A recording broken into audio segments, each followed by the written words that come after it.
The #1 source of friction in your engine is not what you think.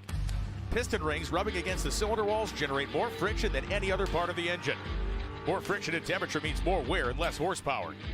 Fortunately, the team at Total Seal knows how to reduce friction and wear through innovative piston ring design.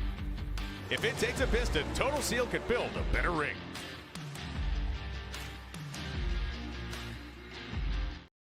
For more than a decade, FTI has strived to become the leader in the aftermarket performance transmission and converter industry. We've joined forces with McLeod Driveline Components under the leadership of Top Fuel Funny Car pilot Paul Lee, and now have a larger distribution network, more resources, and more power. Come see us in the pits and ask how you can join the FTI family. It's not cheating, it is the competitive edge.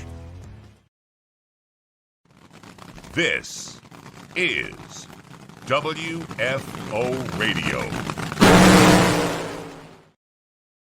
Hey everybody, WFO Radio is back. We're getting closer and closer to the start of the 75th season of the National Hot Rod Association at the Amalie Oil NHRA Gatornationals, and I am super excited about today's show. It's a long time coming. You know, there's going to be a lot of legends out there in the 75th season, but this is kind of correcting, maybe I don't want to call it an old wrong, but definitely just an unfortunate happening. This is our guest's first appearance on WFO Radio, and I am such a fan. My dad was such a fan. There's a really great story as to what inspired the connection. But Joe Amato, one of the greatest of all time, is on this show.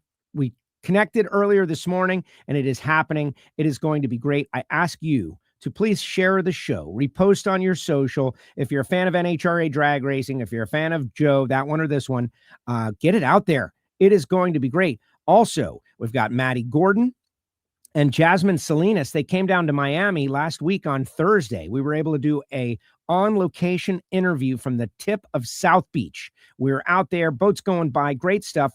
They were supporting the Unrivaled tournament in Miami. They got on the air on 104.3 WQAM. They talked NHRA Drag Racing, the Gatornationals, for over 20 minutes on Sports Talk Miami, which is huge. Just so many great things.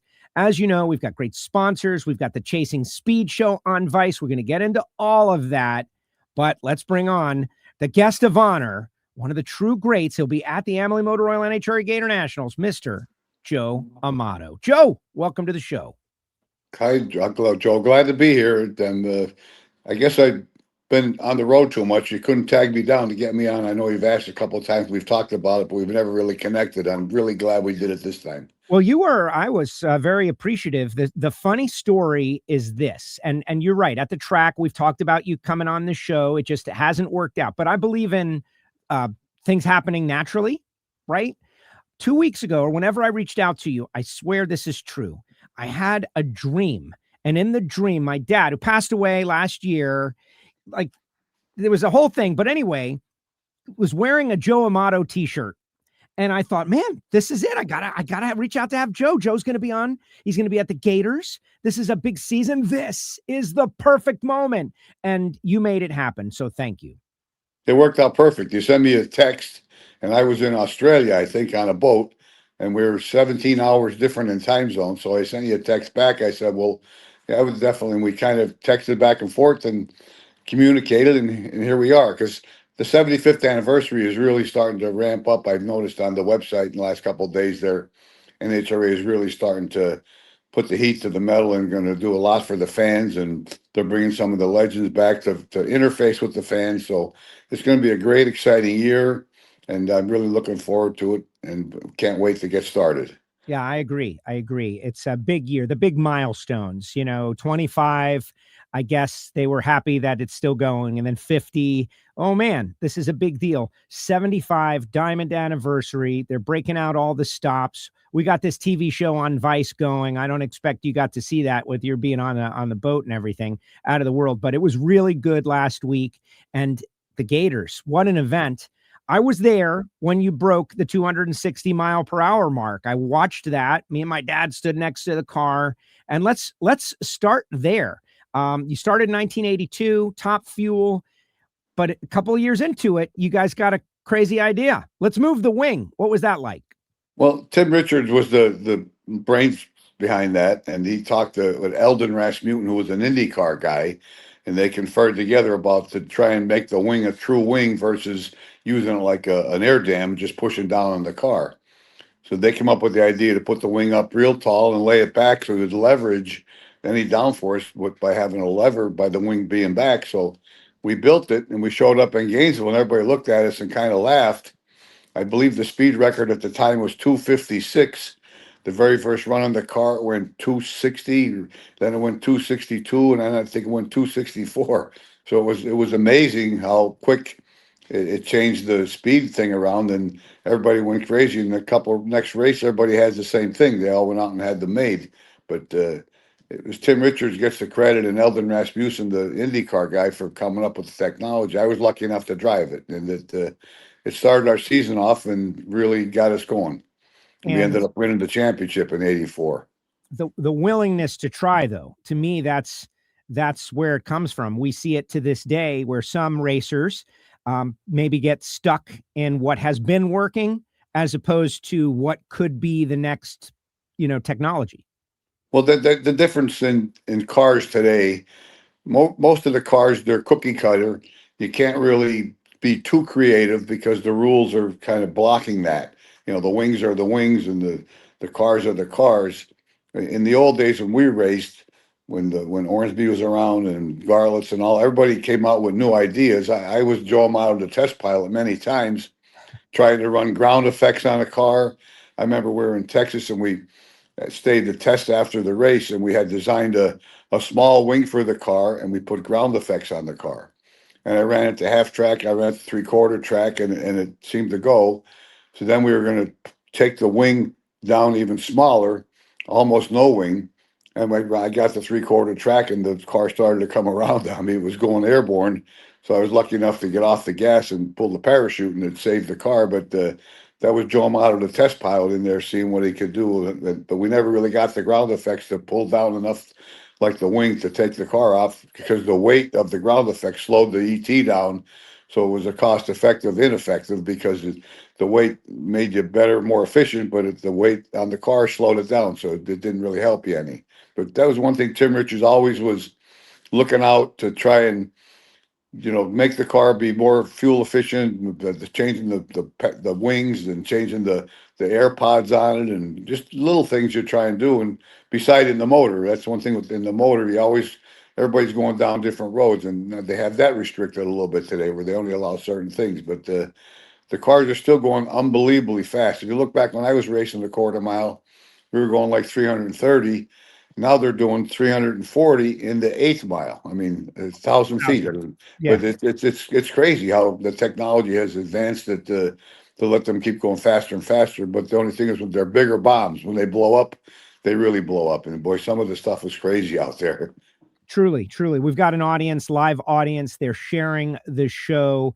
Lonnie, 2 great Joes. I pull myself out of that comment. We got 1 great Joe here. Greetings, Joe Amato. People saying what up. Old school legend in the house. The great Joe Amato's my brother's favorite of all time. Like, you did have an army of fans. Like, people loved your style. You came onto the scene, and my observation, I would love your take on what I'm about to say, is that you wanted to win and you wanted to be fast, but you wanted to extend you had to look good doing it. The chrome roll cages, the cars were beautiful, everything first class, not just a fast car, a car that was also in many ways a showpiece. Where did that come from? Well, I always I love candy apple red cars and I love chrome. And when we made cars, back to our alcohol cars, we had candy apple red alcohol dragsters. And my funny cars were, when I was running alcohol funny car back in the day when I first started, it was always, everything had to be nice. Do all the aluminum was anodized and colored. And we just always had nice stuff. And I always keep my stuff nice. Everything I own, I take real good care of. If somebody buys a used car off me, they're getting something that was, I didn't burn the tires too much. It was something well kept and well earned the price they're paying. They're stealing it. But the dragsters and that chrome roll bar, that was something until the NHRA wouldn't let me put the chrome roll bars on anymore because they said they couldn't see the weld. to make sure it was okay. But we just loved having good cars and making them look pretty. And that's what Joe Amato's style was all along. Good and fast and really cool. Now you mentioned the 340. I want to go back to that in that it is amazing. And you've got a really cool situation. You're not at all of our races for a very good reason. You're traveling the world. We'll talk about that in a few minutes, because I'm sure you've developed some really amazing wisdoms that we can learn from, having seen so much. But the 340 stuff, just wow. Like, how does it hit you knowing that now 340 to 1,000, it became commonplace last year. Brittany, of course, and Sean Langdon and Doug Coletta, that these guys are figuring out 0 to 340 in 3.7 seconds. Someone who likes to go fast. Does that even make sense? It's unbelievably fast. I mean, to go 300 in a short distance is so crazy. But the scary part for me when they started getting up in those ranges was at one point they used to have a rev limiter rule where they would try and keep the cars at 330 miles an hour because there's always an issue with the tires. And all of a sudden now we're going 340 and nobody seems to be worrying about rev limiters. And it's good for the fans to see those big numbers, but I just worry always about the safety, especially after I had an issue with a tire with Darrell Russell. So you always think back and you just worry about the safety, because the explosions some of these people have had on the cars, the way they blow up, especially the funny cars. I mean, it's amazing. They blow up in your face like that, and they walk away literally. That's just how the technology and the safety improvements on the cars, the way they build them, it's definitely a good thing for the safety of the drivers, but it's scary because it's just like a big bomb going ready to go off. And that's maybe why people get excited about coming to the races, to watch some of that stuff. Oh, absolutely. Monica says, always great to see Joe Amato. Big wing equals big speed. Just you left an impression. You mentioned Darrell Russell, and I understand your view on everything safety is all those lessons were learned in the most just intense and horrific way. But he left a great impression on the sport, because a lot of safety innovations came directly from that. Yeah, Darrell definitely has a good legacy. You can say things people have been able to get through issues and wrecks because of some of the safety issues that came about because of what happened to him, and Eric Medlin, and just a lot of different people. John Force's team put a lot of technology through Ford into funny cars to make them safer. I mean, I sat in somebody's car about 2 years ago. I was at the races, and I couldn't believe how it was so tight in there compared to how mine used to be. We used to have a little headrest and that was it. Now there's all kind of safety padding, not just a little piece of foam on the roll bars. Everything, your head can't go too far right and left. I remember I blew a tire once and bounced off the left guardrail pretty hard, and it rattled my brain. Well, you wouldn't have that issues with now because my head can't go more than an inch right or left, and there's really thick foam to try and do it in the cars today. So the technology has definitely made the cars a lot safer to drive, and the engineering has made them a lot faster. And it's just amazing the speeds they're able to do, and it makes the racing real exciting. No matter where I am in the world, when it's on race day, I'm either trying to follow it on the TV, on the phone, or just looking at the results. And I always like to look at all the numbers and see how the drivers are doing and how they're responding to pressures. And I almost can envision myself being in that situation. So it kind of keeps me actively involved in my head, even though I'm not there day to day because I'm out traveling the world. Yeah, and I can't imagine what's that like. I want to ask you all about that, but in its own segment, I reached out to Daryl Gwynn. Daryl from down here, and as soon as you were coming on, I was like, "Hey, Daryl, give me a thought about Joe. Like, what do you think?" And he just mentioned that you had a knack for winning those $100,000 bonus races, and that he was like, we were usually the car to beat or one of the cars to beat, and that Joe would just win those $100,000 races. The Bud Top Fuel Classic, I think you won it 6 times, something like that. What was it that you were able to rise to the occasion at those specialty races where there were 6 figures out there on the line? I guess it's because I like money. So, and I know what it costs to race. So when they had money up to race. It motivated me and my team because they all got a share of the money. So everybody was motivated to do the job, and it seemed like you reached in a little deeper, and Tim Richards would set the car up a little better, and we just went out there and tried to win the money races. And we had an uncanny knack of winning a lot of them. I mean, I look back at my different trophies because I had all my trophies in my base of my house, and I actually sold that house and built a different one. So I'm in the process of actually building a museum in Music, Pennsylvania, where I was my first A&A speed shop. We have a museum that I have a 10,000-foot building there. That was a retail store. And I was just going over the blueprints with my girl in my office, and we're tore the building all apart, and we're rebuilding it inside. And we're going to put the museum in there. And I have 3 of my ex-dragster cars. I have my Superman car, a Valvoline car, and a Keystone car. And I have a bunch of memorabilia. I have enough stuff to I probably have 500 framed posters and pictures, and I have everything. I have 60 or 70 Wallies and fire suits. I've got helmets. I probably got 30, 40 helmets. So I've got a lot of neat stuff. I'm going to make a real cool museum. It's going to be a nonprofit. So any of the whatever money generates going to be spread through the neighborhood of Pennsylvania, Scranton, Wilkes-Barre area. And I'm looking forward to putting that together and having some special events there. We're going to use it for a special event place beside the museum. So it's something I'm looking forward to, and having all the memories of racing guys like Daryl Gwynn and the videos and all that kind of stuff. I mean, we're lucky to be able to do what we do and to continue the legacy of NHRA drag racing in Pennsylvania. That is amazing. I love it. I can't wait to know when to go and check that out.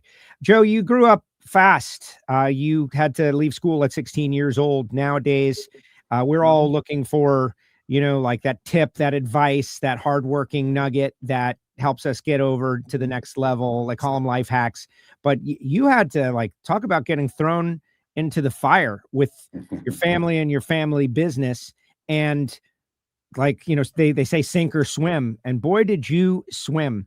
Do you ever reconnect in your mind with 16-year-old Joe and think back to what you accomplished in those first couple of years and how hard that was? Well, I think back a lot about that because, I talk to a lot of kids, and sometimes I'll speak at different places where there's kids involved. And I always tell them to find a job that you like what you're doing, and then the money will come because you'll do a good job of what you like. But if you do something where you hate to get up on Monday morning and go to work, you're not going to do good, so you're not going to make any money. So it's just, you have to work hard and be willing to put your body on the line and do what you have to do. If you have to work 7 days a week, you work 7 days a week. And that's what I did when I was 16 years old, took over my father's speed shop. We had a small speed shop, A&A speed shop in Music, Pennsylvania. My dad started that, and he drove a Hudson, didn't even know what a spark plug was.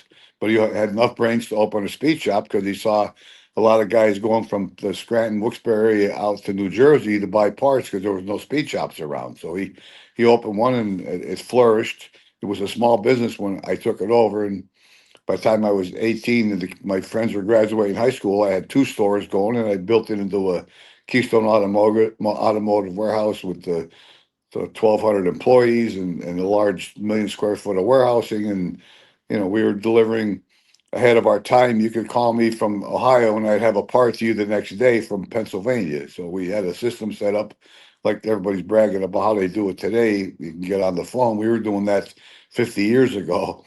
And that company is still in existence, Keystone Automotive. It's owned by LKQ, which is like Kynes Quality. It's a French company, and they're all over the world. They're almost like $1 billion company, and they're the biggest performance warehouse and distributor in the country. So it was nice to see something you started continue and become the biggest and the best and the baddest in that business. But I was just so fortunate that, I don't know, I just loved what I did, and it took whatever I had to do, I did, and I was successful. And then I got lucky, I got involved in racing, and that complemented Keystone Automotive, because I could get sponsorships because people wanted to be in my warehouse because I could sell them millions of dollars worth of parts.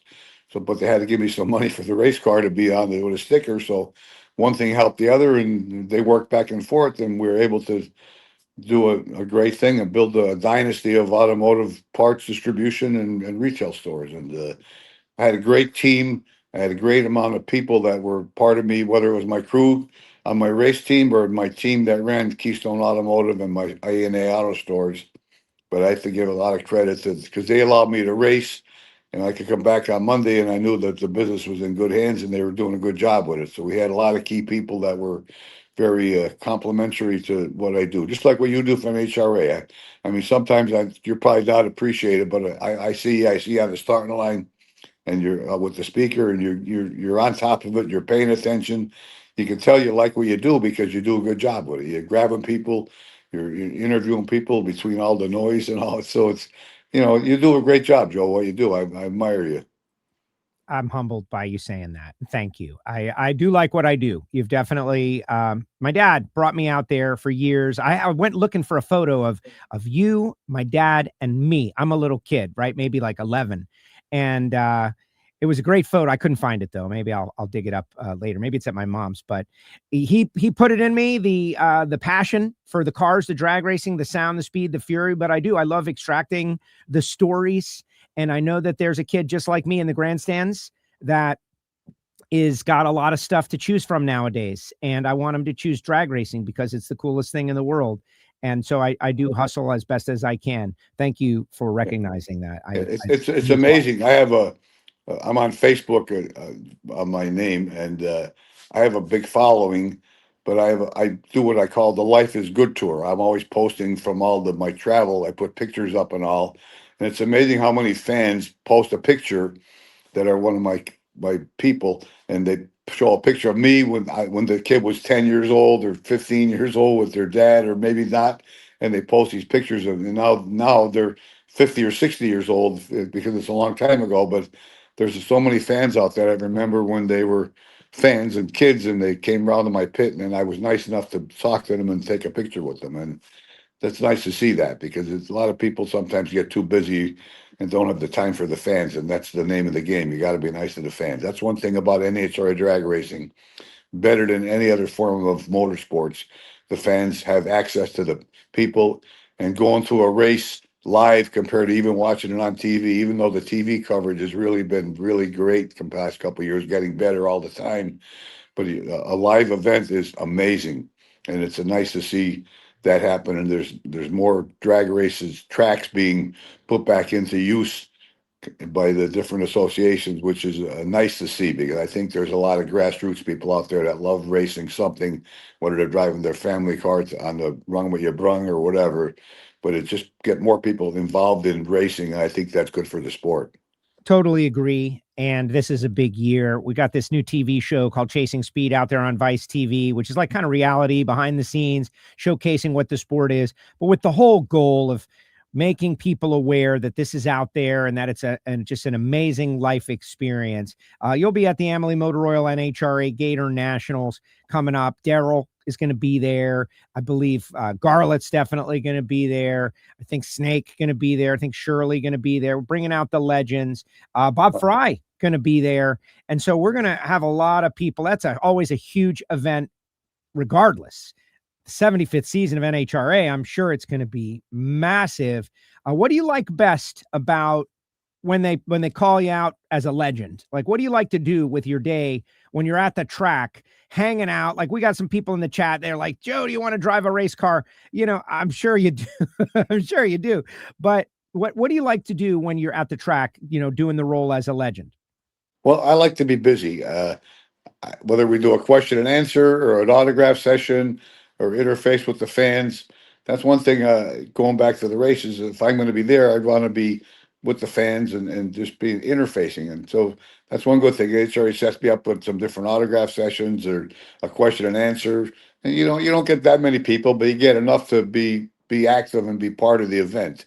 Like several years ago when they put those spec Toyotas up and they let us all drive them and we raced each other, that was kind of a cool event. I wish they'd have some Hellcat Demons or something, Red Eyes or something really fast to let us go race those, but that's hard to put together. But having the Snake, I think Kenny Bernstein might be coming over Bernstein too. Yes, Bernstein as well. Because he might come over earlier. I told him come over in my house in Florida and we'll play a little golf before we go over the race. And going up to Don Garlis is a Hall of Fame on Thursday night is always good there. So that's a great event. And then I'm going to leave from there and go Monday over to the NHRA, no, the Motorsports Hall of Fame in Daytona. It's that Tuesday and Wednesday after the Gainesville race, and go over there and spend some time over there. I think the Snake and some of the other guys are going over too, but it's a place I was involved in, and I'm in their Hall of Fame, and most of the guys in the sport are. I'm actually on their nominating committee to help vote for future drag racers, and so it's all fun. Just being part of the motorsports industry and still being able to be around a little bit when I'm around in town. It's definitely special. All right, like you mentioned Snake, you mentioned Bernstein, you mentioned those guys. I would love to know, like, when you think back at your peers, which of them do you regard highly, of course, but I mean in they were tough kind of way. Like, what were these guys like to actually go toe to toe with? Bernstein, clearly one of the greatest of all time. Snake, like, you were in the golden era racing against that bridge era, like the guys who started it. You raced against Scarlets, you raced against Gwen, you mentioned Ormsby. Just free speak about some of these legends that you raced against, and what were they like? Well, to start with, who probably got me motivated at the beginning to be a top fuel racer was Don Garlis. He came to Island Dragway in Englishtown, New Jersey when I was, probably 16 or 18 years old, and I saw him race there. I saw him actually go off the end of the track and go over the railroad tracks because his car's parachute didn't open, but he didn't crash. But so I saw Garlis at an early age racing, and so when I was able to race him eventually, that was like really special because he was still racing and I got into top fuel. But going back to like Kenny Bernstein, he was really, I would say, a sore loser. If he thought he could be you, he was really aggressive. And if he lost, he wasn't really a good loser. But that's what made him a good winner, though, because winning was everything to him, and losing, he was disappointed. But the Snake used to think that I was, I don't know, a rich kid with too much money and too much sponsor money because I had a full-time job, and he didn't realize that I worked. Because I ran Keystone Automotive. I was always home on Monday morning in the office from wherever I was in the country because I was running the business with 1,200 employees.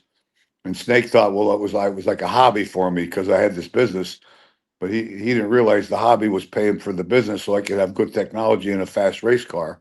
And so I used to love beating him special because I know it bothered him a lot. But Ormsby, that was when we had that 1990 winner take all. I mean, that was but we had some classic races before that, even up and down. And Lee Beard, his crew chief, and Timmy used to. There we go. Timmy Richards and Ormsby's crew chief Beard, they used to go at it pretty good.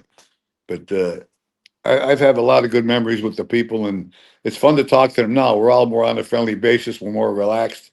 We can go play golf, me and Bernstein, and we're worrying about the putts and for $5 or whatever. It's kind of fun. But I've had a great career, and I was lucky to. I like you said, the golden era. I think I grew up in the golden era of all the names and the legends that started it from the beginning. Yet on the other token, it's nice to see a lot of new names.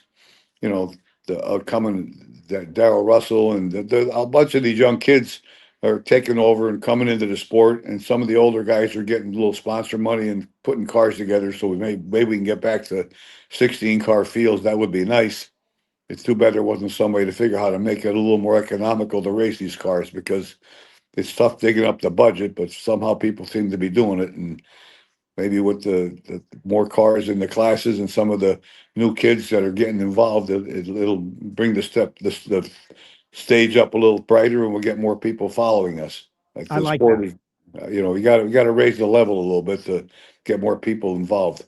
Well, we saw, right, Formula One has exploded and is now like this amazing. It was always big. It was an international thing. But in this era that we're talking about, I feel like NHRA drag racing was in its area. They were close. IndyCar, NASCAR, those sports have had their acceleration and pop. I think drag racing is due for one, and hopefully it is coming soon. Which new modern era drivers. Like later on in the show, I'm going to play an interview with Maddie Gordon. Ron Capps selected Maddie because she drove alcohol funding car for her family and just did such a great job, learned every job on it. Ron Capps wants to give her an opportunity. Justin Ashley is out there. Will Smith getting an opportunity. Alcohol racer getting an opportunity. But I don't want to put any ideas in your head. I want to know, like, who catches your eye? Talent, interest, curiosity. I love Darrell Russell because he's such a maniac on the starting line. I mean, I talk to him sometimes a little bit, keep in touch with him on the phone, no matter where I am, because I just think he's one of the bright stars in the sport. But I love some of these other new people that are bringing in. A few younger the girls are coming in too, which is good. You got to mix it up, Shirley opened the door for them all, and they seem to do a great job. And Eric Enders, we've always watched her since she was my daughter.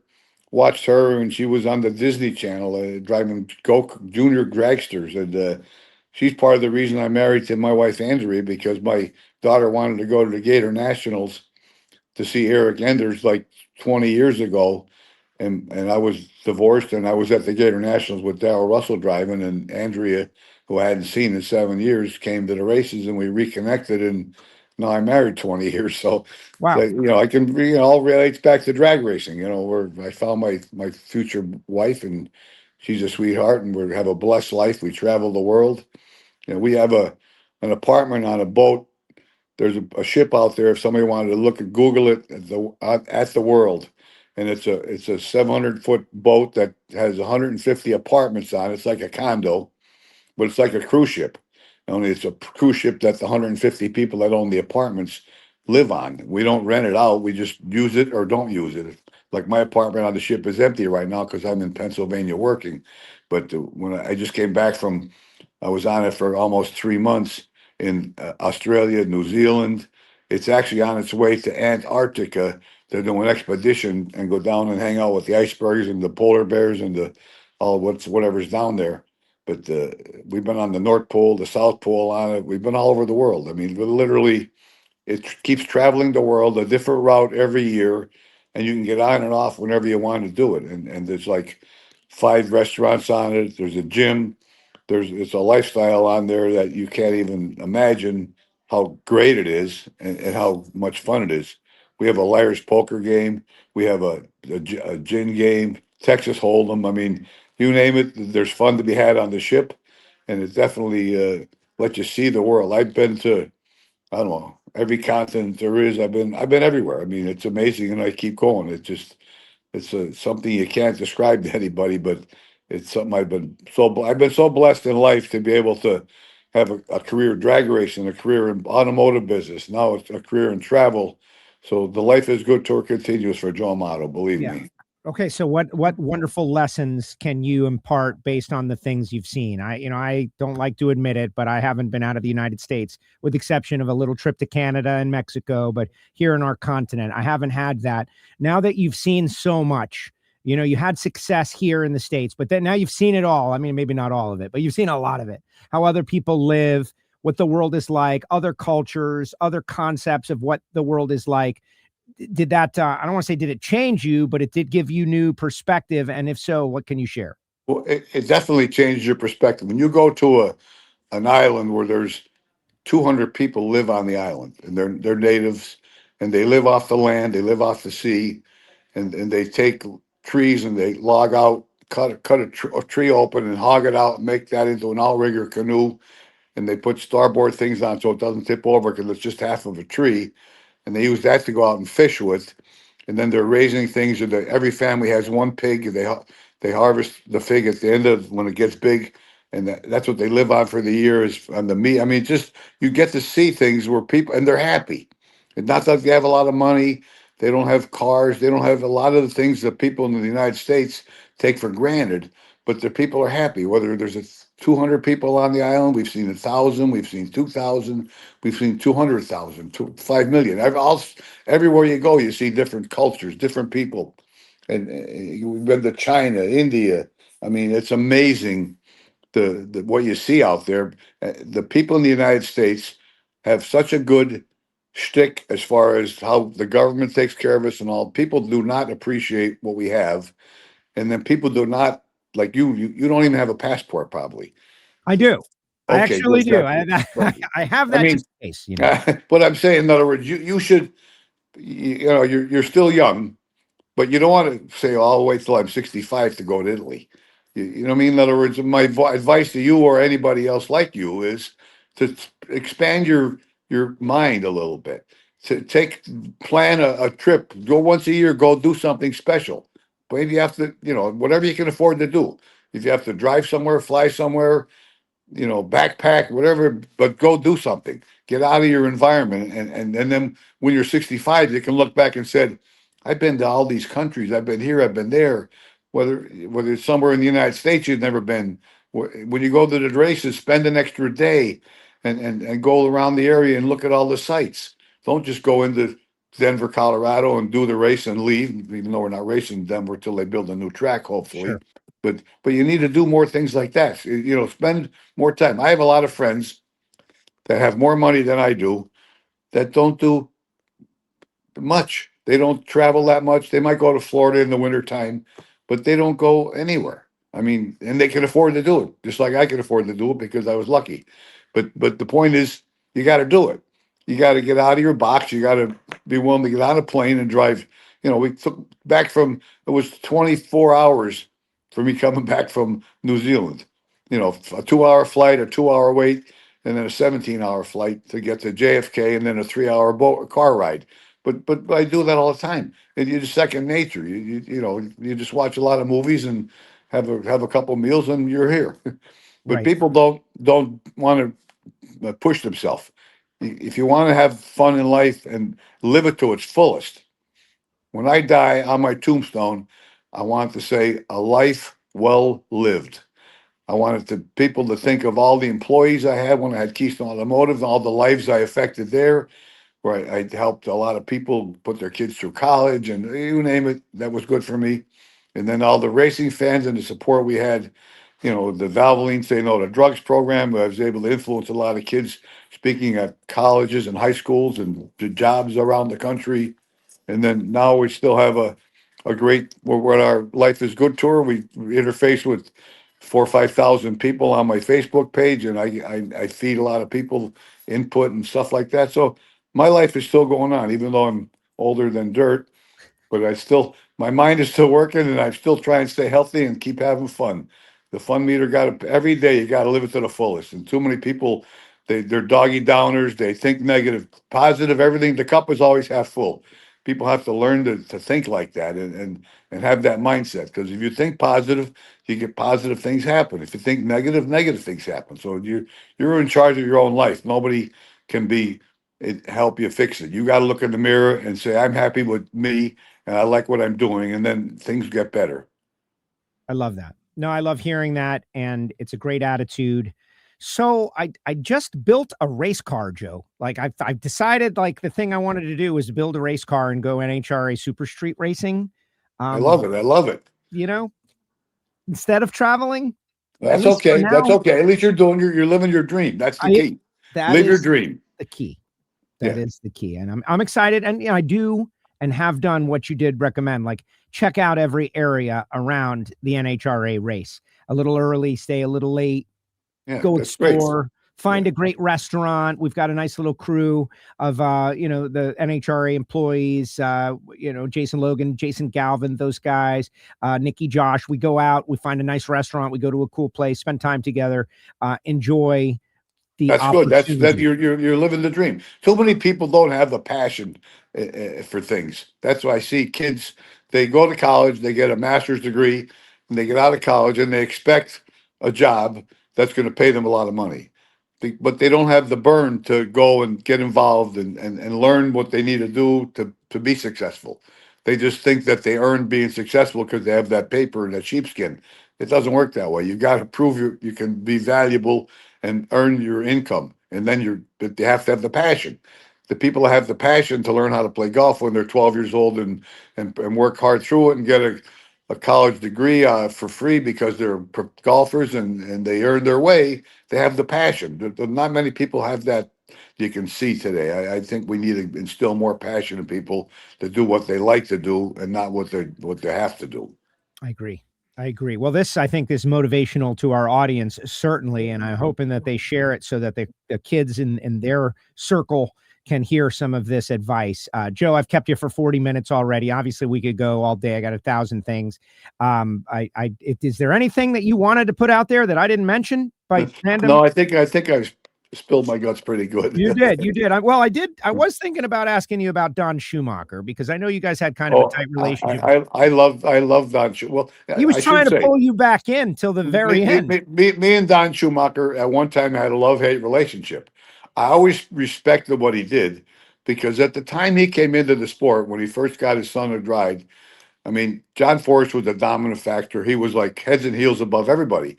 But John Schumacher put together a team, a bunch of teams, and 10 or 20 years later, he actually outshined the wins and the championships and everything of John Forrest, who was the lead dog. So it was amazing what he was able to put together. But at the same time, he was ruthless. Like many times, he tried to steal my clutch guy or my crew chief or somebody, or take sponsors.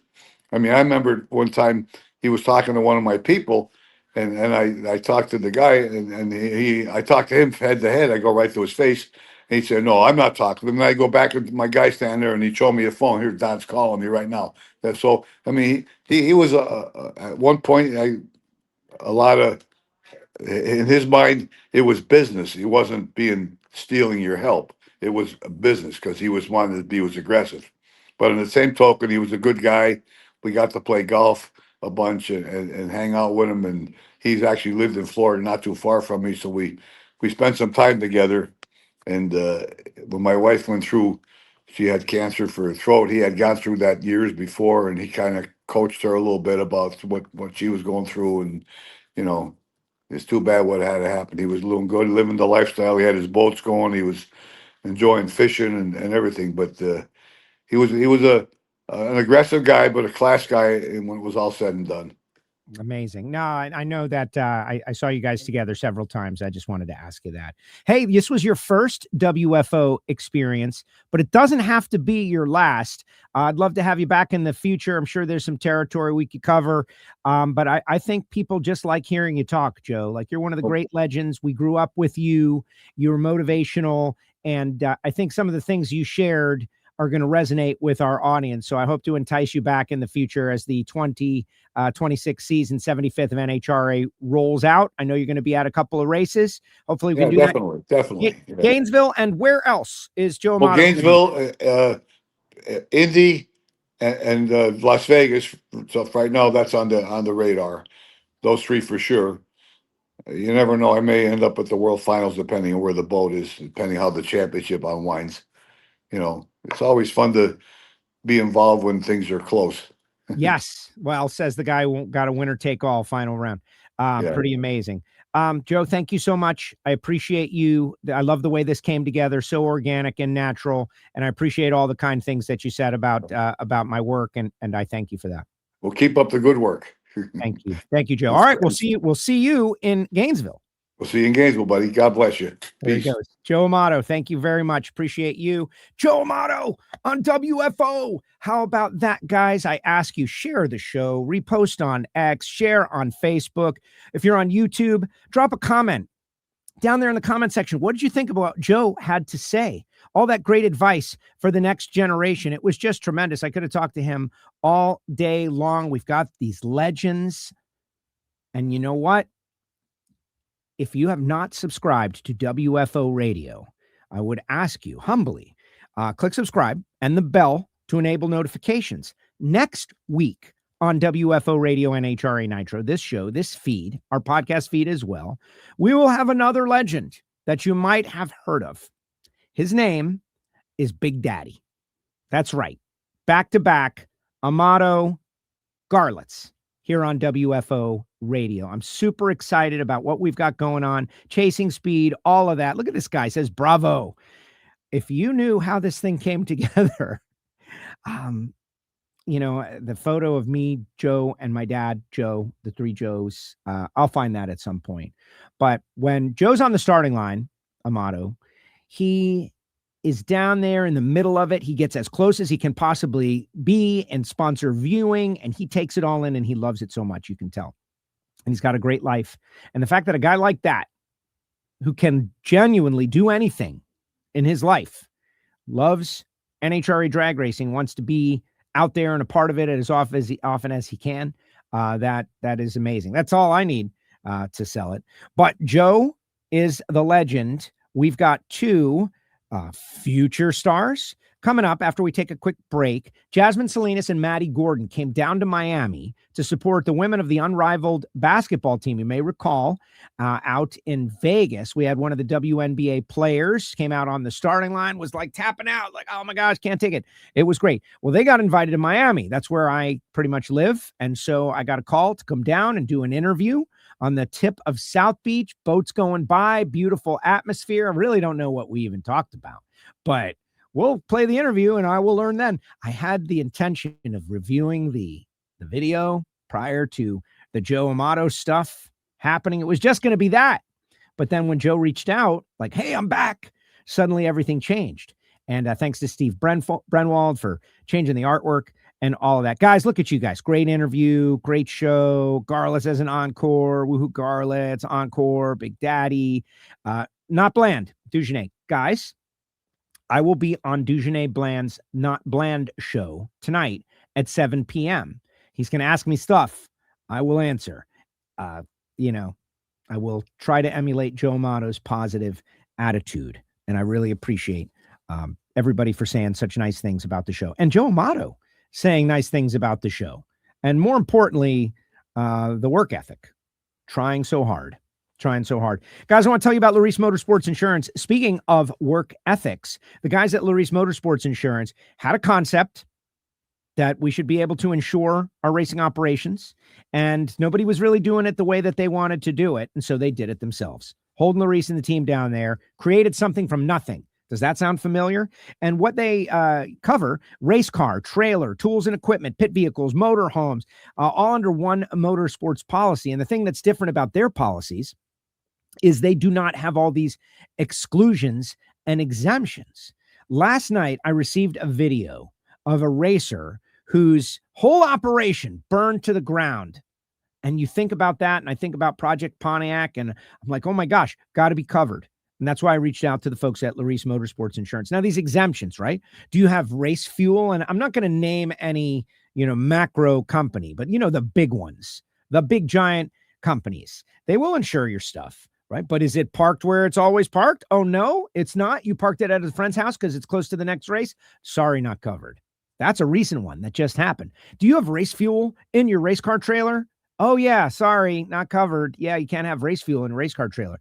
How do you not have race fuel in the race car trailer? Like, what's that all about? Everybody's got race fuel in their race car trailer. On the return road, something crazy happens. Like the guy behind you throttle sticks and he smashes into you. And it's like, oh, gosh, sorry, you're on the return road. Not covered. And that's the difference between Larice and everybody else. So reach out to the guys at Larice. They've got agents throughout the country. I was just hanging out with Jeremy Lerke and Carrie out there at Division 5 Awards. And we talked a little bit about the guys at Larice and the product. And I am covered. I'll tell you what, it's just that simple. So if you got a race car, if you've got a car of consequence, you're going to want to reach out to the folks at Larice Motorsports Insurance. Really appreciate these guys coming on as a sponsor of WFO Radio. All right, when we come back, we're going to play the video, and I sure hope it's great, right? Maddi Gordon, Jasmine Salinas, South Beach, sun setting, twilight, if you will. And it's all coming up right after this. Redline Oil, formulated to win, proven by me. Redline Oil, formulated to win. Formulated to win. Formulated to win, proven by me.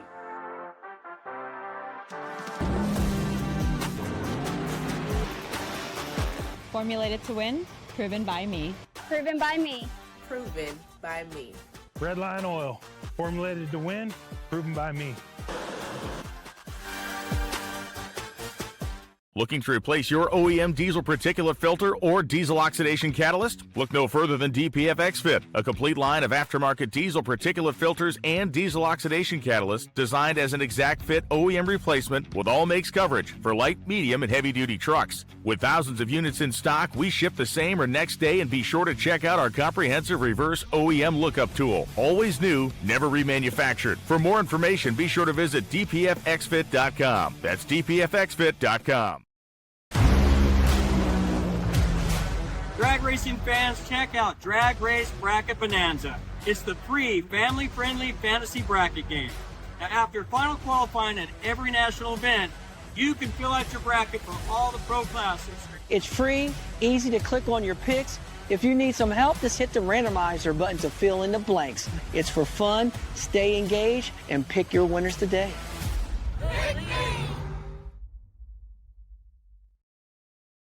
Filling out our WFO Radio Fan Tracks Fantasy League for NASCAR with the Cookout Busch Clash this weekend and the Daytona 500 the following weekend. We still have some time for the Drag Race Bracket Bonanza League, but that is up and available. If you want to go to Drag Race Bracket Bonanza and join our league, you may do so at any time.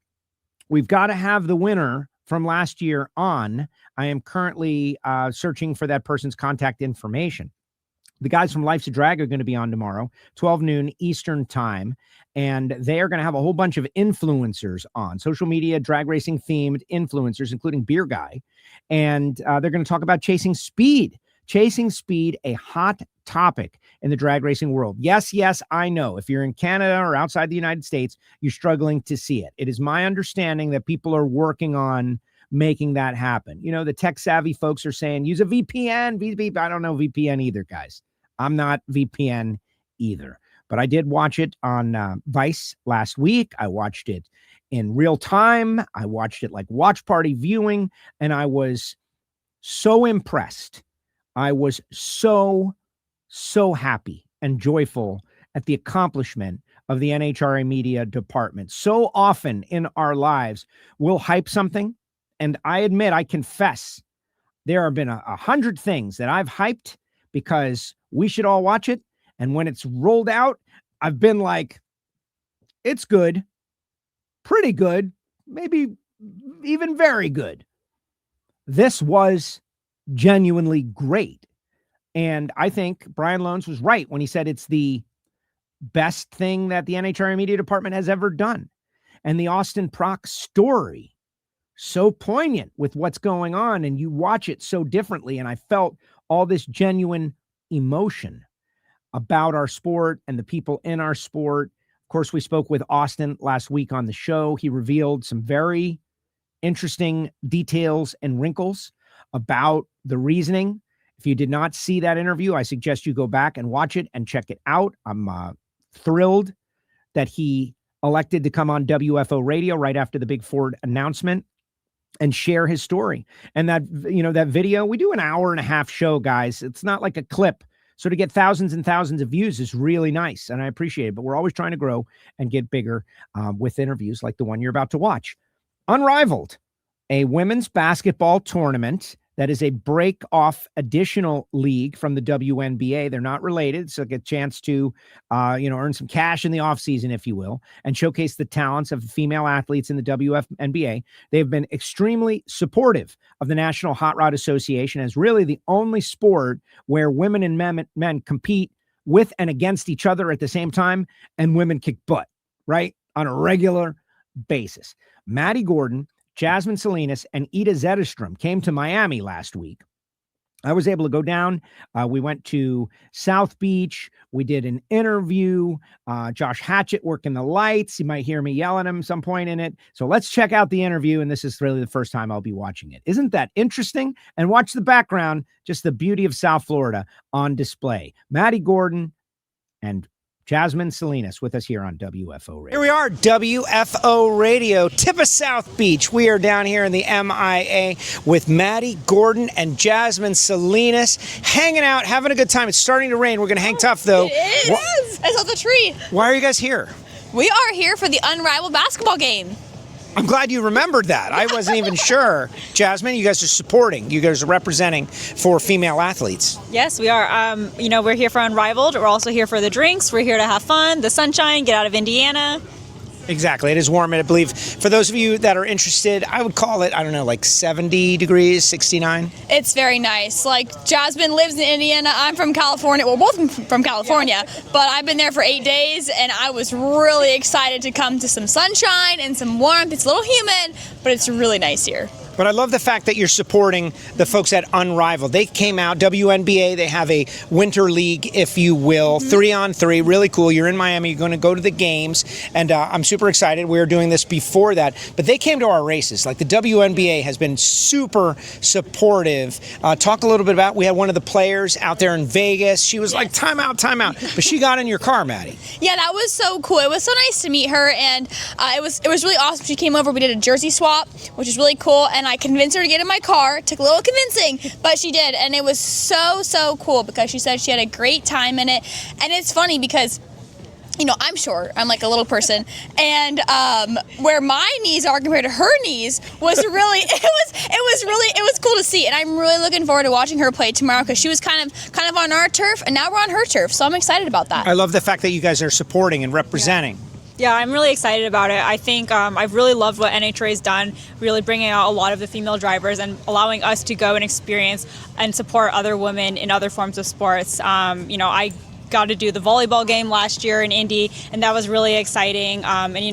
Likewise, getting to have other athletes come out to our sport and then getting to go over to theirs and watch them and support them is super cool. I don't think, and we do a good job, but we don't put it in people's face. But there is no other sport that I know of where women and men compete against each other on an even playing field. It's no big deal, and it could go either way. Can you think of one? No, and that's been the biggest thing, I think, when we are sharing and having other athletes come out and learn about NHRA drag racing, and their first thing that they say is that they're so shocked that, we're not racing in our own league. We're racing alongside, other competitors that are men. You have fathers and daughters getting to race each other and, multi-generations, and I think that part alone is, so cool. You have husbands and wives, and it's such a unique thing that NHRA drag racing has, and I'm really proud of it. So unique. It really is, and, there's uniqueness everywhere you look, but for one, how about Tony Stewart and Leah Pruitt? Husband and wife race against each other. That is so cool. That's something that everyone's going to want to watch. And like she mentioned, we don't race in our own league. We race against men, women, everything. So it's really cool. And to me, what sets you apart is how hard you work, because you come out here, a girl or a guy, it doesn't matter, but if you don't work hard, you're not going to see results. And to me, once you get in that race car, you're all equal. If you put in the same amount of work, in a sense, you're on the same playing field. So I love being part of NHRA. I've been part of it my whole life, so I know nothing different. I'm a little biased, but I love the sport, and I'm really excited to come out and support WNBA as they supported us at the NHRA races. Excellent. I'm super excited for the folks at Unrivaled. Let's talk chasing speed. What did you think? All right, before you tell me what you think, guys, I loved it. I thought it was amazing. It couldn't have been better, chasing speed. It could, in my opinion, it couldn't have been better. They couldn't have done anything better with the first episode. I hear it's only going to get better. Lone told me that was the worst of the 6 episodes.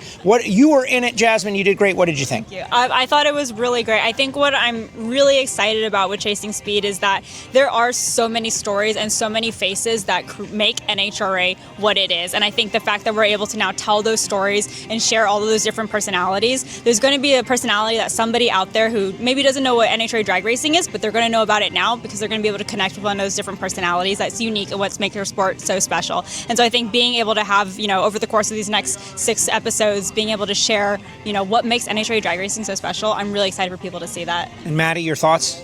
Yeah, same here, honestly. I think that reality TV shows really kind of bring a new light to, heck, whether it's real estate, whether it's F1, whatever it might be. To me, I got into watching the Receiver Show on Netflix about the football players. And so I actually started watching the Lions because I really liked Antron St. Brown. I was like, man, I just liked how he was. I liked how he interacted with this team and his persona. So I was just like, you know what? I'm following the Lions now. I'm a Lions fan because of that show. And so I feel like this is a great opportunity for people who maybe didn't see those different personalities in drag racing or maybe didn't know what it was. But this is an opportunity for people to understand drag racing at a different level than what you see on our standard show. So I'm excited for it, and I think it's a huge deal, and I'm looking forward to watching it every single Wednesday coming on here soon. Leading into the Gatornationals every single Wednesday, I think it was great too, guys. Like, it was really weird. The big complaint was you couldn't watch it in Canada, and to me, like, wow, the NHRA crowd had no complaints. That's pretty shocking. All right, plans for 2026, 75th season of the NHRA. What are you locked in for, Jasmine? We're hoping to finalize and put out our 2026 schedule soon, but we're definitely adding a lot more races than we had in 2025. So I'm really excited to be putting out those announcements really soon for you guys, and I look forward to coming out and doing a lot more racing this year. We're going to see you a lot, and we're going to build upon it.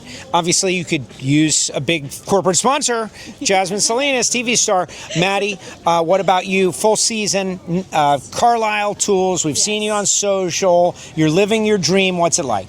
Yeah, it truly is life-changing. I mean, there's no other way to put it than I'm so honored to be able to drive for Ron Capps Motorsports. I mean, he's a legend in our sport, and just to be able, honestly, just to have him know my name, let alone be able to drive for him is such an honor. So it is truly life-changing to be where I'm at right now, and representing Carlisle Tools is something I'm so passionate about because I work on cars. I've been doing it since I was a kid, so to represent a brand that I've used and truly believe in is so natural to me and something I'm so excited to do. And being part of their rebrand, it's an amazing opportunity, and I will be hitting the gas for the first time in a Top Fuel dragster in less than a month. It's been over a year and a half in the making, closer to 2 years now, and it is almost here. I can almost taste it. So I'm just so stoked, and I can't wait to get started. All right, I want to wrap up the interview with a fact, an interesting fact that I think you're going to like. Guys, we're down here on South Beach. They're here for Unrivaled. I happen to live in the region, so I get a call to come down, and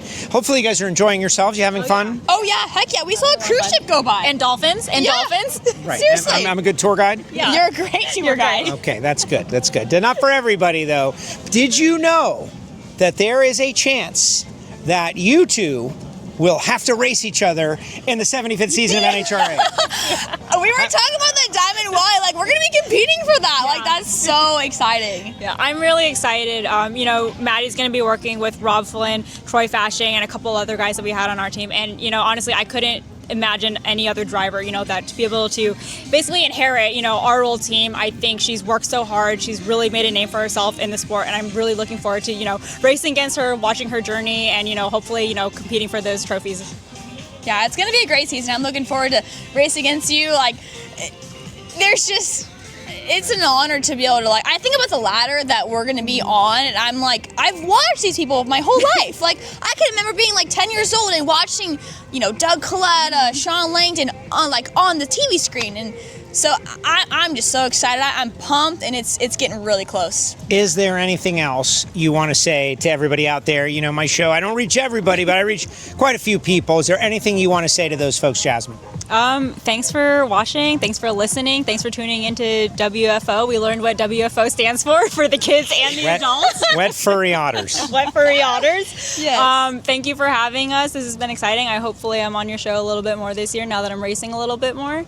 But yeah, come out to Gainesville. Maddi and I are going to be coming out and racing. I'll be back in the car, and Maddie's going to be making her Top Fuel debut. And I'm excited. So cool. Maddi, any thoughts for anybody? Anything that I didn't ask? Yeah, no, I second that, honestly. It's something you cannot experience through the TV screen. You have to be there. You have to be in the stands. I mean, these cars set off car alarms, or these race cars set off car alarms. It's insane. I mean, it shakes your body. It's an out-of-body experience. I still don't understand how a human can be in that car, but I'll let you know in about a month. I am so excited for this. Yes. Maddi, Jasmine, thank you so much. Look at this. Seaboard. Yes. This is there is this a boat. This is a view here in Miami. Is this like a first for drag racing interviews? I am amazed. Historic first here? Historic. This is going to go down in New York Times. That's what we're talking about. That's what we do on WFO Radio. All right, from South Beach, back to the studio, Jasmine Salinas, Maddi Gordon. We're going to go get a bite to eat and watch Chasing Speed. That is the most important note for everybody, right? Agreed. Absolutely. Yeah, the more views we get, hopefully, Chasing Speed, it's been such an incredible journey for all of us that's been able to be a part of it, and we're looking forward to see where it goes. There you go. You heard WFO from South Beach. There you go. WFO from South Beach. How about that? Okay. Kurt Spittler, You were right about the cameraman. The camera, you were right, Kurt Spittler. The audio was incredible. And the content was pretty good too. But wow. And Josh Hatchett from NHRA, thank you, NHRA, for providing the photographs of Joe Amato from the NHRA archive. Thank you for that. But also for holding the light on us and making us watchable. Because it did get dark. It was like from late afternoon to dusk to night during that 7-minute interview. How exciting, is it to see Maddie Gordon go through this process and realize her dream right before all of us. And whether you like the idea of a sportsman racer getting a top fuel ride from Ron Capps and going out there and mixing it up, or maybe you're a supporter of veteran old guard racers and you want to see them go out there and beat her, that's all good. It's all good. Very exciting. All right, guys, drop some comments. Let's get your comments in the comment section. See what you have to say about everything that has occurred here on WFO Radio. And oh, how about this? This is important. I am dropping a YouTube link in the chat as we speak. If you're watching on YouTube, there is another link, and it is not to anything WFO. It is to 104.3 WQAM. My friend Sports Radio Vlad, who has appeared on the Ignition Show from time to time. Vlad and I used to work together way back in the day. Joe and Mark Show at 560 WQAM, where I got started in talk radio.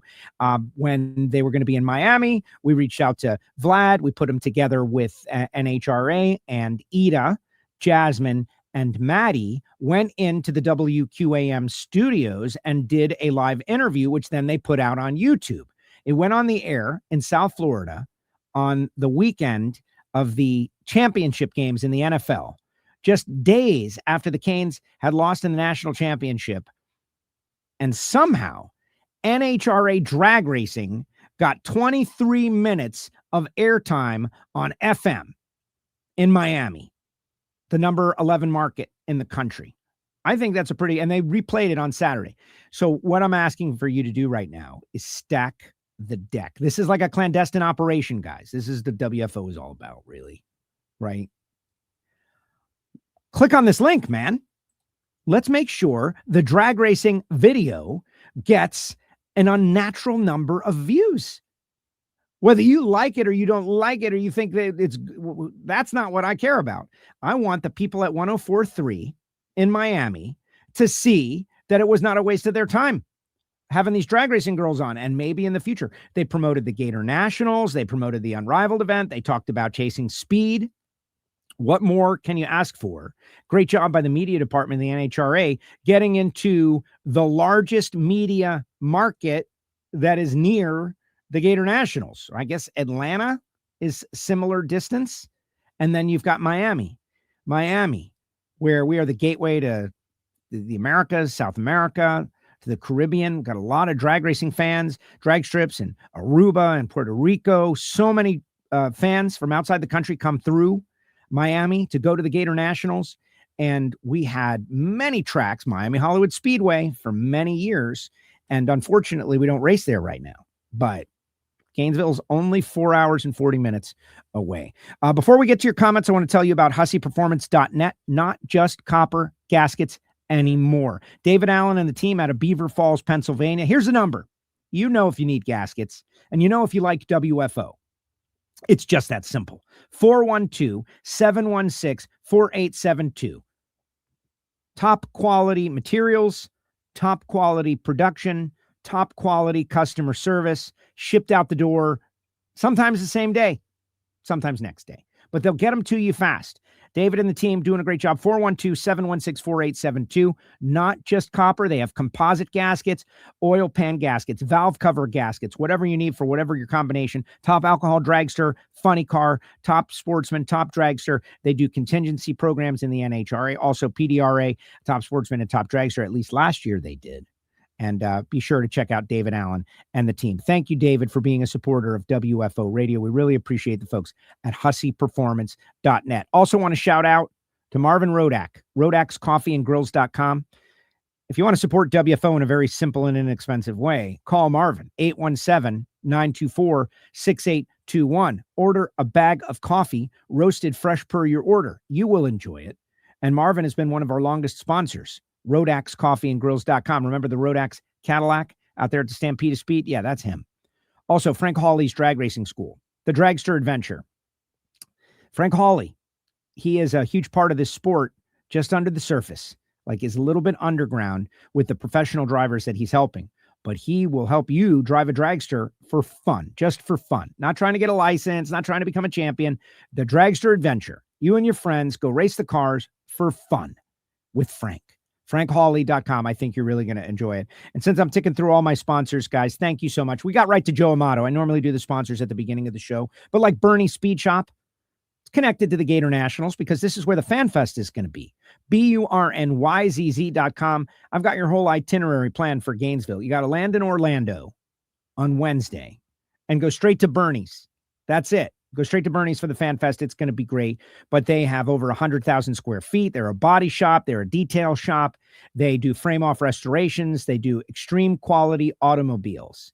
They buy and sell on consignment. So if you've got a really cool car of consequence, perhaps you want to sell it to them instead of putting it into one of those newspapers or Facebook Marketplace where you're not going to get the best dollar for it. Bernie's, BURNYZZ.com. The Patreon Listener Club.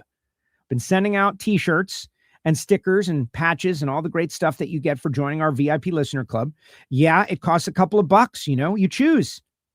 But if you pay the monthly, you're part of the secret society, and you get to hear all the stuff behind the scenes that the secret society gets to hear.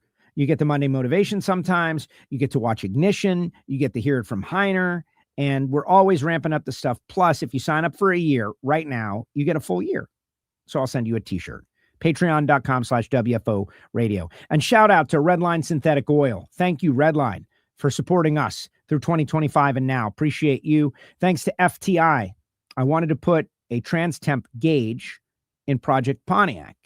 And Grant and the team at FTI sent me a different trans pan, drilled and ready to go. I just got to swap it out. Super excited about that. Our friends at Total Seal Piston Rings. Thank you, Total Seal. Hidden Horsepower has been rocking. Scott Shafarov, Pat Musey telling us about Sick Week, all the good stuff he's going to do. That's all in the Hidden Horsepower podcast and YouTube channel. But it's all an exercise to let you know about Total Seal Piston Rings. And of course, Jesse Converters, the DPF X-Fit and G-Sport sport models. Matt Latino closing in on a full season for Pro Stock. Very excited for Matt. But really, if you're an over-the-road trucker, if you have a trucking business, if you need these particulate filters for diesels, reach out to the folks at Jesse Converters. They are big supporters of WFO Radio. And finally, since I'm shilling, right? The shilling is extreme. Get yourself a WFO t-shirt. Just that simple. In our swag shop. The link is in the chat. The link is in the chat. You got all kinds of homework. I'm partial to the Project Pontiac one. And if you haven't yet seen the Summit catalog, yeah, I'm going to be pushing this for 3 months, guys. It's the one with Dallas Glenn on the cover. There is a feature of Project Pontiac inside.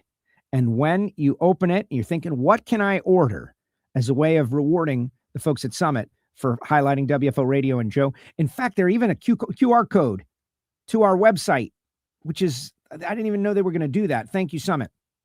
Order a can of Foggit. This is going to work on your squeaky sliding glass door, your kid's bicycle chain. It is a high-end fogging oil designed for purpose-built racing engines to keep them safe in breaks between action, whether overnight or a week or two. But really, you can use it on anything. Get yourself a can of Foggit at summit.racingequipment.com. All right, I've stalled long enough. That was all self-serving for you guys to see what kind of comments you guys have. All right, Keith Kaufman says, Chasing Speed is a great show. Good point. Good place to start there. Chasing Speed is a great show. It was great. The Prock story. Well, like Steve says, the first episode didn't age well with the Prock story. See, that's perspective right there. This is the part of the show where I attack the audience for the comments. No, man. That's what makes it good. All of us that know what happened, that's what makes it emotional. It's not that it didn't age well. It aged perfectly. That they had all of that content to show to you how deep and emotional this thing is that you're experiencing. How big a deal it is for Austin to leave and all the associated reasons, whatever they may be. So I think it aged perfectly. Decaffeinated coffee, Joe. Yeah, they've got it. I was at the Gators for the 50th anniversary. Can't believe it's 75 already. Well, it's 50th anniversary of NHRA. Right. Can't wait to see you on the Not Bland show tonight. I'm excited about being on the Not Bland show tonight. Big Daddy next week. Yeah, everyone's excited about Garlits. What are we going to be talking about? So first of all, this is very exciting because Garlits can hear again. Past couple of times Garlits was on, the hearing was not good. 5%, 2%. Now he's back. And so it's going to be, I think, a little bit different experience with Garlits next week on the show. Going to talk about Bob Fry, talk about Steve Boggs, going to talk about everybody that's going into the International Drag Racing Hall of Fame prior to the Gatornationals on Thursday. Thank you, Vice TV, for letting us watch on YouTube and not needing a subscription, says Treasure Maze. Well, Vice isn't everywhere. They're trying to grow their network. They've got really interesting program like Who Killed WCW and The Dark Side of the Ring, which was a marathon prior to Chasing Speed. Wrestling fans, perfect. That's perfect for drag racing. I think there's a lot of synergy there. I really enjoyed the presentation on Vice. I would imagine now that they've purchased this show, it's going to get a lot of airtime and just get run in perpetuity. That's really what made Street Outlaws popular. The fact that they just ran it all day long, every day, pretty much, and you could watch Street Outlaws. I think what Vice is doing is great. The least you can all do is go subscribe to their YouTube channel. NHRA is truly speed for all, says Mac. I think Mac's going to be on with the Life's a Drag guys. I think so. 2 future Hall of Fame women just beginning their journey. Possibly, that's a big statement you just made out there. I don't want to get ahead of ourselves. I'm excited that Jasmine is going to be racing more races, and I'm excited that Maddi is going to be out there racing at all. It's a big deal. And Will Smith, Will did not get invited to go down to the Unrivaled thing, but I'm excited to have Will on the show. But the Life's a Drag guys got dibs. They did call dibs on Will Smith. Sorry, Will. Life's a Drag. I'm a fan of NHRA and Vice. Hopefully Vice fans will give the NHRA a chance. Well, yeah, they got 11 million subscribers on their YouTube. So, that's big. Let's see. Hi, Michaela. How are you doing today? Oh, yeah, that's exactly what furry otters. Yeah, that's just a joke, guys. Let's see. What does WFO stand for? It stands for wide freaking open, but depending on who we're talking to. If it's kids, then, wet furry otters. We had a t-shirt idea with a cute little otter, and it spun out of control. Next thing you know, he was smoking. It just got out of control. Looks like a very exciting year for the ladies of the NHRA. There's my YouTube drop. Hopefully Force can get in a funny car and do a burnout this year. That would be amazing. I don't care. Hand to God. Don't care. I've seen John Force do enough burnouts. I am satisfied with John Force. Maybe John's watching. John, you've entertained me so much over my life, from that first tour you gave me and my dad in your trailer back in the early 80s, Mountain Dew car, till now. John Force doesn't have to do anything more for me, and I'm not asking anything more from John Force. And I would recommend to you, everybody, to also feel that way. Now, I can't control how you feel. This guy wants a burnout. I think about, things can happen on a burnout. They can. So I don't need that. I really don't. I want to see Maddie Gordon do a burnout. That's just my opinion. Fun to see a big old ship in the background on the WFO show. We work on them big ship engines. Great interview with the racing lady, says Ben Blomberg. Thank you, Ben. I appreciate it. So Josh Hatchett's holding the light and he sees the boat. I don't see the boat. You could see I was just barely struggling to do the interview, just struggling to survive, holding that little mic. And here it comes. I thought it looked really good. This guy wants Bob Wilbur on. Love Bob Wilbur. Getting close to the start of the season here. Awesome show. Looking forward to this week's Chasing Speed. So I heard that this week's Chasing Speed talks a lot about Snake and Garlits. And so I don't know about the episodes. I do know that Brian Loans told me that the first episode, all the episodes are great. And, covering different topics. So I'm going to be sitting in front of my TV at 9:00 on Wednesday night, watch party, ready to go with no concept of what I'm going to get served. It's very exciting. Cliff, awesome show. Looking forward to Chasing Speed. I just said that. Soak up some of that South Florida sun for us. 20 degrees here in Kentucky with wind and ice and snow, says Victor. I was in Kansas, Victor. Shout out to the West Central Division, D5. I was there. It felt like minus 13 in Overland Park, Kansas. Had a great time with Nick Duty and Rob Park and Paige Hamlin and the whole team there from D5. All the racers had a great time. Gary Stinnett was there, came up. A lot of fun. A lot of people did cancel because of the blizzard. Apparently the blizzard's name is Fern. Didn't know that. But we had a blast. It was great. And I got out. That's the most important thing. I got out just in time. What was happening here in Florida, I do want to mention Stevie Fast Jackson won the U.S. Street Nationals at Bradenton Motorsports Park. They had over 70 pro mods there. And so this Drag Illustrated Winter Series is proving, along with Bradenton, right? Like the perfect place in the perfect place. Showcasing that racers want to get out of the snow and do something during the winter. Think of how that race prevented all that equipment from potentially being damaged in a blizzard because everybody was out of there in beautiful Western Florida, Bradenton Motorsports Park. Stevie Fast gets the win. Derek Menholt red lighted in the final round, but everybody is excited about it. Kim Pez texting me saying that the young man did real well.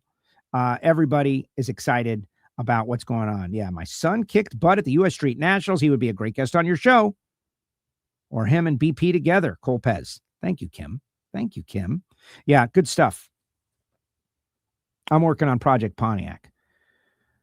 Fantastic show. Yeah, anytime you can have Joe Amato, it's probably going to be pretty good. I tried to get Brian Loans. I got first attempt was Brian Loans. Didn't work out. Brian busy.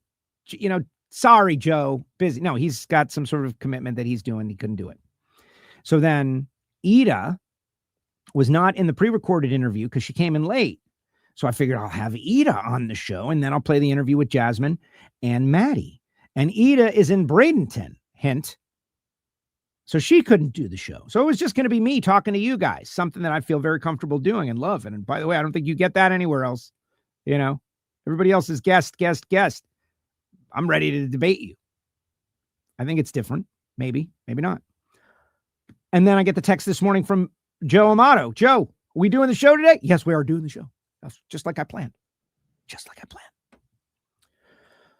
Who, in your opinion, are the early favorites for the Gators? Great show. Hex sign flying says, thank you. Oh, man, I don't know. Josh Hart? Josh Hart always wins in his first race at the Gatornationals in Top Fuel. I don't know. It just seems good. Doug Coletta, man. Doug Coletta. Those guys are not slowing down. Sean Langdon. Those guys are like, all right, Doug, you've won enough. So I don't know. I think that's possible. Pro stock. I don't know what Matt Hartford just popped into my mind. That happens. Remember this. Steve says, great show. Thank you.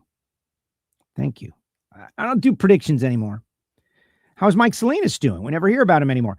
Says Lonnie, I talked to Jasmine about it. She says Mike is doing well and even, entertained, maybe doing something this year. We'll see.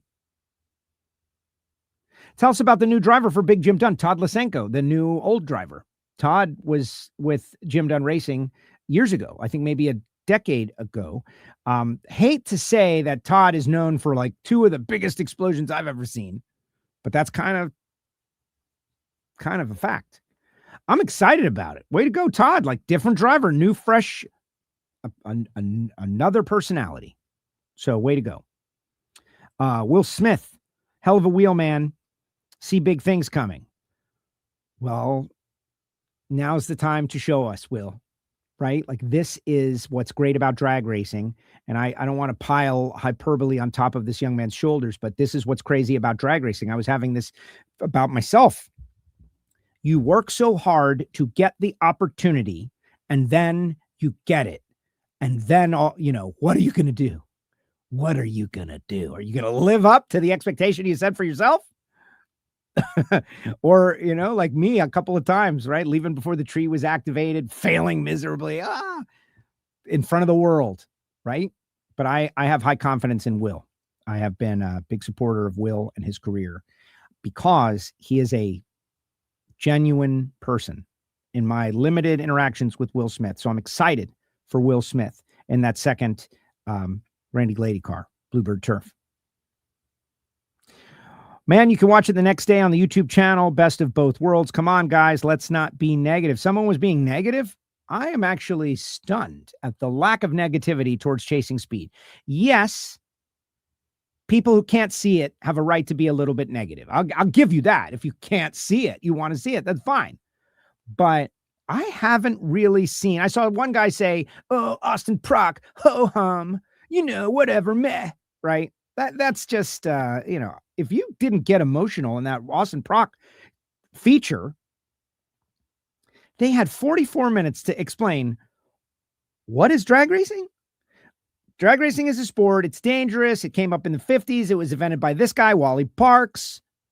John Force is the biggest star. Where did John Force come from? John Force was in a bad crash. He almost passed away. Who's going to take the reins and carry John Force Racing into the future?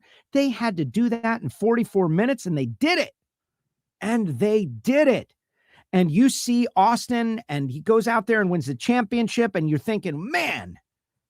And I think at some point they're going to reveal the rest of the story right before the Gatornationals. It's going to be incredible. And yes, I admit, I've done Hand to God twice on the show. That's fine. I was hoping to be in it. I was hoping, like I was there. Oh, I hope they use something of me. Do I exist? Do I actually exist? Do I exist? Yes, I existed twice. I said, welcome back, my voice. Welcome back, John Force, and talking about Austin Prock as champion at the Gatornationals last year. Super excited about that. Part of drag racing history, baby. A voice, but I know it's me.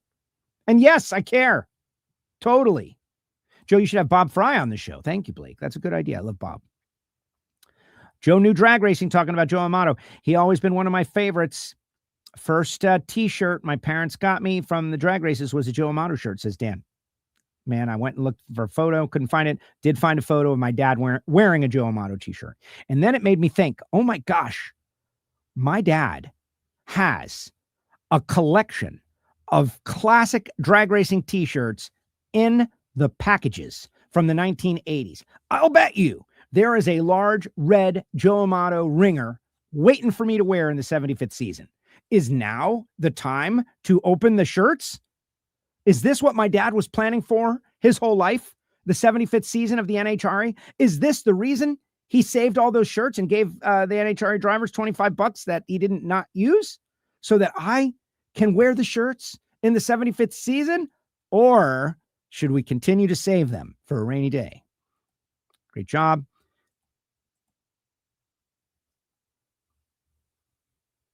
Jeggy, Hogan, Angel, Sean. Yeah, the top 75. That's right.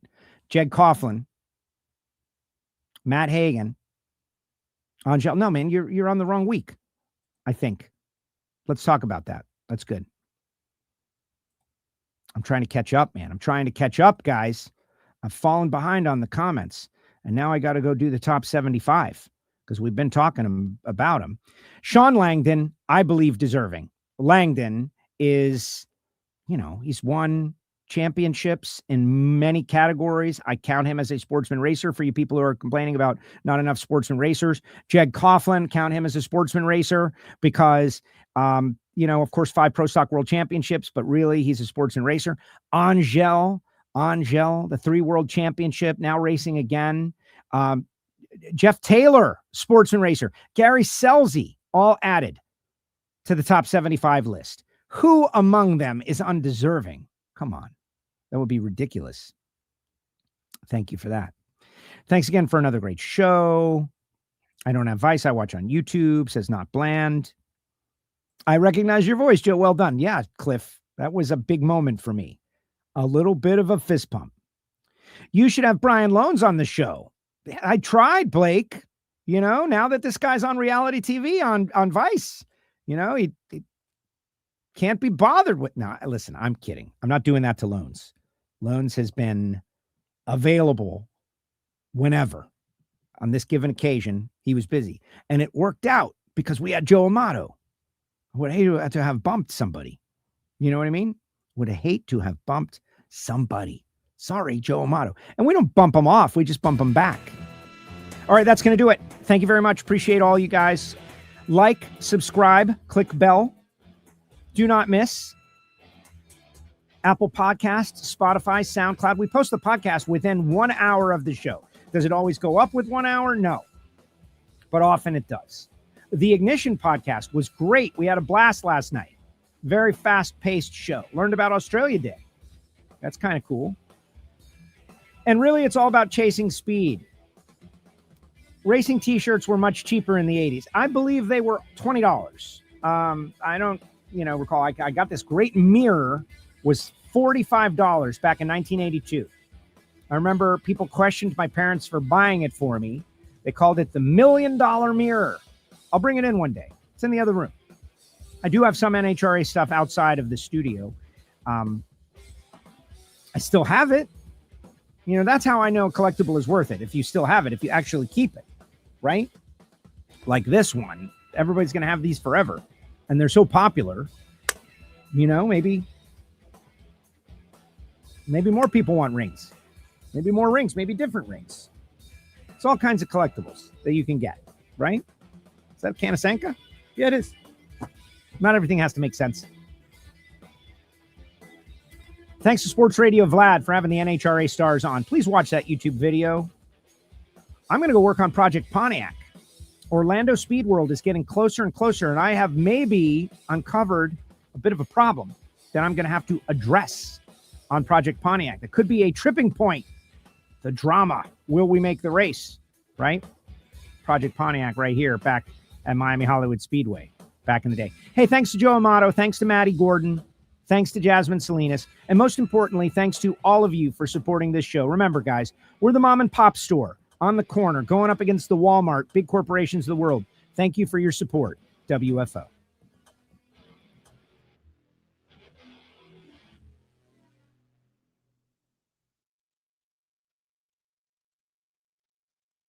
Like this show? Want more? Then head to WatchPTTV.com, the new 100% free PowerTube TV streaming network. Home of the best classic and new motorsports racing and build shows on the web.